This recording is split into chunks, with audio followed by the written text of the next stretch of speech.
warahmatullahi wabarakatuh. Waalaikumsalam warahmatullahi wabarakatuh. Bagaimana kabarnya anak-anak semua? Alhamdulillah baik. Alhamdulillah, pada kesempatan kali ini kita masih diberikan kesehatan, nikmat sehat, nikmat sempat setelah sekian lama kita tidak bertemu dalam pembelajaran secara offline. Kira-kira selama PSBB kan kita melaksanakan pembelajaran online. Kira-kira kalian produktif atau tambah tidak produktif di rumah? Produktif. Alhamdulillah.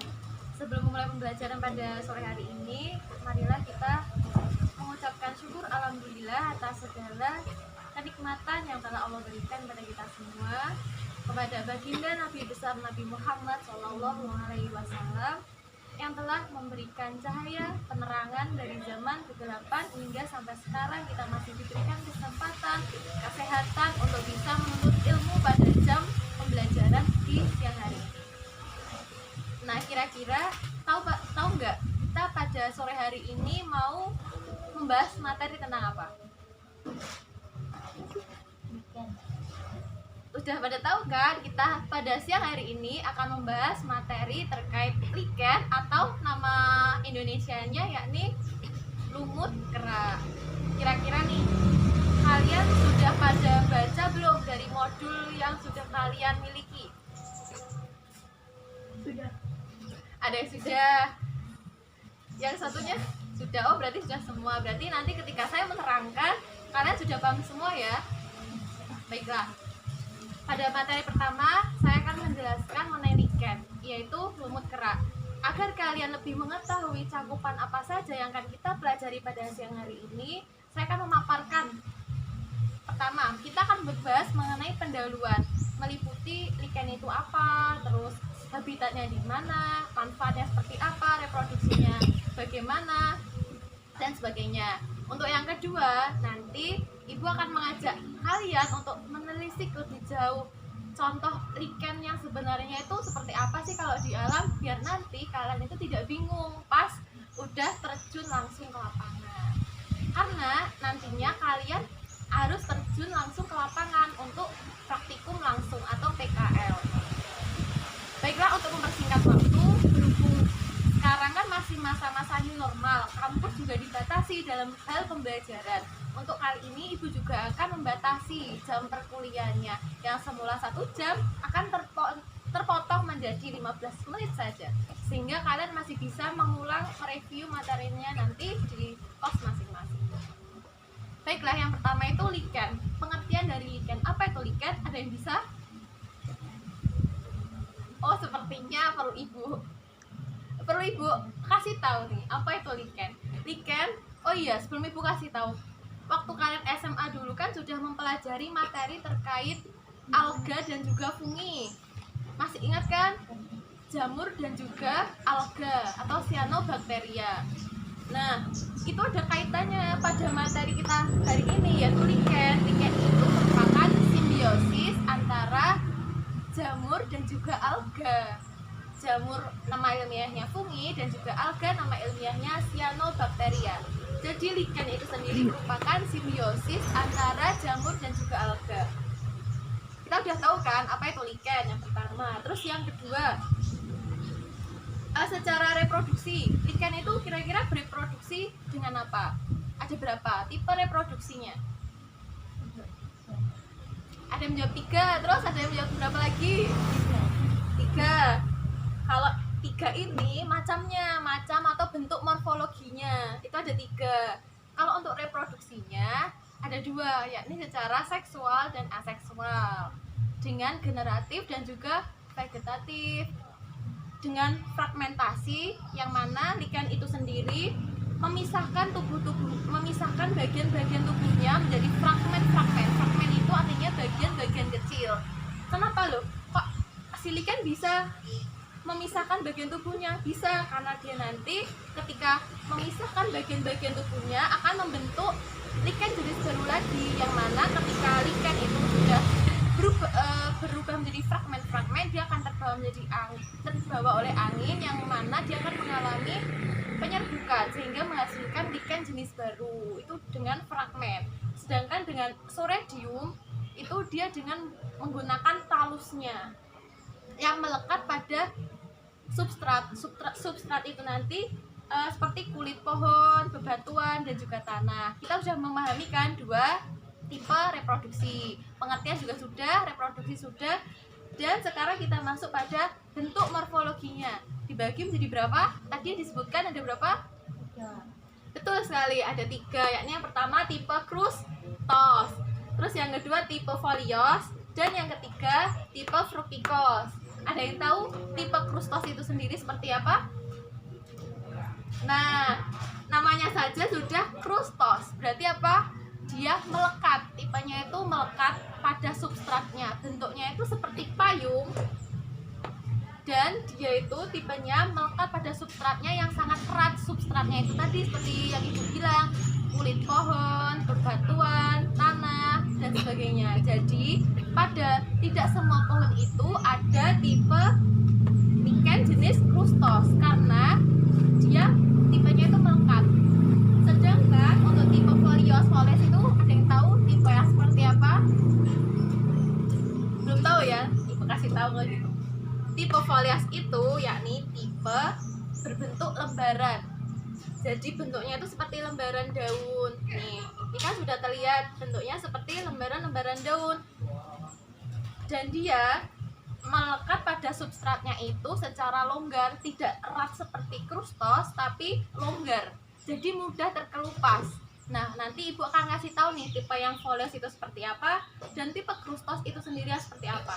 Jadi kulit pohon yang ditempeli oleh si lichen tipe folios, dia di kulit kayunya akan mudah terkelupas. Dan yang ketiga, tipe fructicos kira-kira seperti apa? Ada yang tahu? Fructicos berarti dia bentuknya itu seperti rambut, silinder atau pipi. Jadi dia tidak, talusnya itu tidak menempel pada substratnya. Dia tidak menempel seperti krustos maupun seperti folios. Dia tidak menempel karena bentuknya seperti helaian rambut seperti itu. Nah, dari tadi pengertian sudah, reproduksi sudah, morfologinya sudah. Terus apa lagi yang belum ya kira-kira?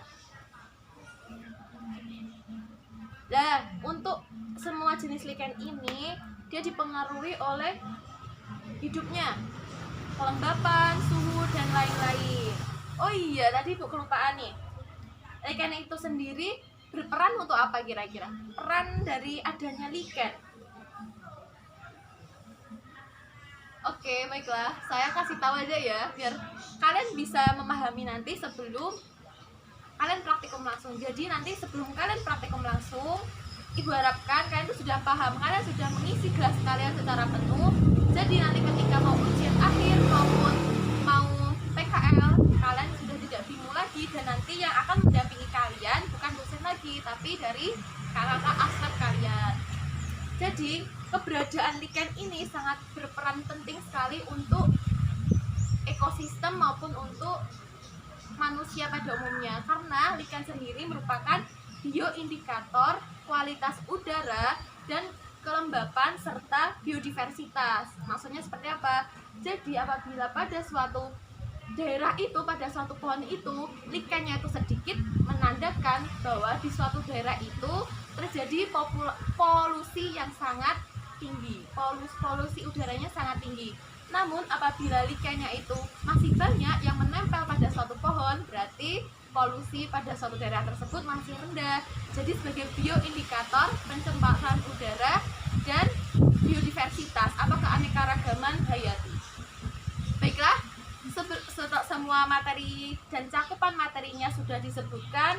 Yang terakhir Ibu akan menyampaikan manfaat keberadaan lichen. Selain sebagai bioindikator pencemaran udara, lichen juga berfungsi dalam produksi kimia, terus pembuatan parfum, industri makanan, itu juga ada manfaatnya si lichen.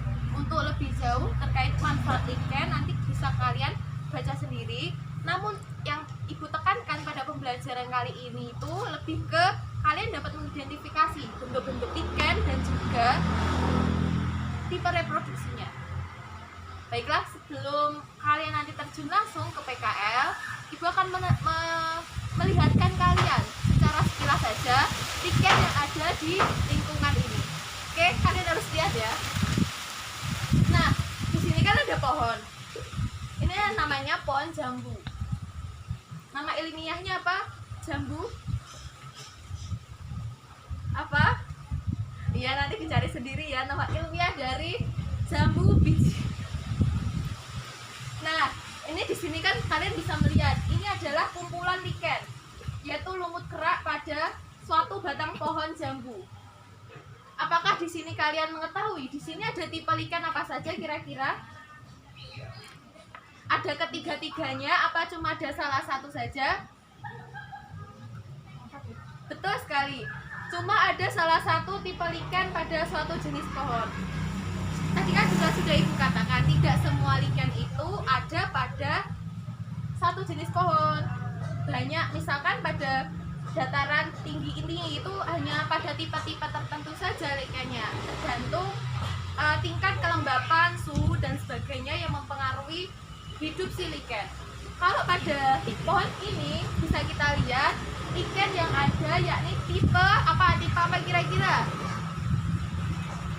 Tipe folios, di mana si lichen itu sendiri menempel pada substratnya, yang mana kulit dari pohon itu mudah terkelupas. Kan tadi udah bilang kalau tipe folios itu sendiri merupakan tipe lichen di mana kulit kayunya itu yang mudah terkelupas. Jadi ini merupakan tipe folios. Bisa kita lihat ini indikatornya jumlahnya banyak apa sedikit?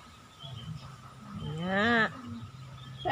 Nah, karena banyak berarti di kawasan ini polusi udaranya itu belum tinggi, sehingga masih banyak lichen yang dapat hidup. Kira-kira lichen itu sendiri bisa mati atau enggak? Bisa dong. Kenapa lichen bisa mati? Karena ketika dia terlalu banyak menerima polusi udara dari asap kendaraan bermotor, maka dari karbon monoksida itu sendiri akan mempengaruhi siklus dalam fotosintesis si lichen. Dia akan mati karena terlalu banyak menyerap racun, seperti manusia. Kalau terlalu banyak menyerap racun kan juga akan mati seperti itu. Di sini bisa dilihat. Nah, selain indikator tingkat kerapatan jenis lichen itu sendiri, kita juga bisa melihat dari diameternya. Diameter si lichen itu sendiri, semakin dia ukuran diameternya itu lebar, nanti menandakan kualitas udaranya itu masih bagus. Seperti itu. Untuk lichen jenis lain nanti kita akan lihat pada praktikum di lahan selain di ekosistem sekitar kita. Mungkin dari pemaparan materi ada yang ingin kalian tanyakan? Iya, silakan. Bertanya. Nama dan sebutkan nih. Nama saya Linda, 125. Iya, silakan. Pertanyaannya, tadi kan tidak di setiap pohon ada lichen. Iya, betul. Tapi apakah di satu pohon itu bisa terdapat ketiga tipe lichen? Sesuai yang sudah saya jelaskan tadi, bahwa tidak semuanya atau tidak ketiga-tiganya ini ada pada satu pohon. Kenapa? Karena dia beradaptasi pada jenis-jenis pohon tertentu seperti krustos. Krustos itu hanya dapat melekat pada pohon yang substratnya itu kuat, tidak mudah terkelupas. Sedangkan kalau tipe folios itu sendiri seperti yang tadi contohnya, dia akan melekat pada substrat kulit pohon yang mudah terkelupas. Selain pada kulit pohon, dia juga bisa melekat pada bebatuan, karena lichen itu sendiri bisa melakukan bebatuan, yang mana bebatuan itu nanti akan terurai menjadi bahan anorganik seperti itu. Kira-kira anak-anak sudah paham ya penjelasan singkat dari Ibu pada sore hari ini? Semoga kalian lebih paham nanti ketika kalian praktikum secara langsung. Nah, sebagai generasi milenial, tentunya kalian milenial kan, Ibu juga masih milenial, dan sebagai calon next biologiawan, sebagai generasi biologi selanjutnya, tidak hanya sensasi yang diunggulkan, tapi juga kualitas yang ditingkatkan. Jadi sebagai manusia kita juga yang pertama harus upgrade diri, bukan hanya upgrade status tapi juga upgrade diri, dan juga tetap mempertahankan keanekaragaman atau biodiversity hayati yang ada di muka bumi ini sebenarnya. Dan jangan pernah dengan mudah menukarkan keanekaragaman ini dengan kekayaan, karena nantinya yang kalian pertahankan itu ialah kehidupan mereka. Untuk kalian bernafas, yang menyediakan oksigen tanpa harus berbayar kan ya alam. Jadi kalian harus menjaganya baik-baik sebagai calon generasi biologi selanjutnya dan sebagai manusia di muka bumi. Karena tujuan penciptaan manusia itu sendiri sebagai apa? Sebagai khalifah di muka bumi, tidak hanya sebagai pemimpin tapi juga yang membawa perubahan dan yang melestarikan buminya. Mungkin ada yang ingin ditanyakan lagi? Oh ya, sebagai penutupnya ada surah yang menjelaskan terkait tumbuh-tumbuhan pada surah Al-Isra ayat 44 yang menjelaskan bahwa segala jenis tumbuh-tumbuhan yang ada di muka bumi ini sesungguhnya semua itu bertasbih kepada Allah Subhanahu wa taala tanpa kita ketahui. Dan sesungguhnya Allah itu Maha Pengampun lagi Maha Penyayang. Seperti itu. Jadi kita harus merawat mereka agar keseimbangan alam itu tetap terjaga. Sayangkan kalau mereka harus punah dengan ulah kita sendiri. Bikin itu dan jadilah. Oh iya, pesan dari Pak Menteri Pendidikan yaitu Mas Nadiem Makarim, apa kira-kira dia masih ingat? 4, kalian harus menyimpan kartu as kalian. Kira-kira 4 kartu as itu apa? Ada kartu as yang harus disimpan, pesan dari Pak Nadiem, yakni kerja keras, kerja ikhlas, kerja keras, dan kerja tuntas. Itu pesan dari Pak Menteri Pendidikan, Pak Nadiem Makarim. Simpanlah kartu as kalian. Oke. Mungkin saya cukupkan. Akhirnya wassalamualaikum warahmatullahi wabarakatuh.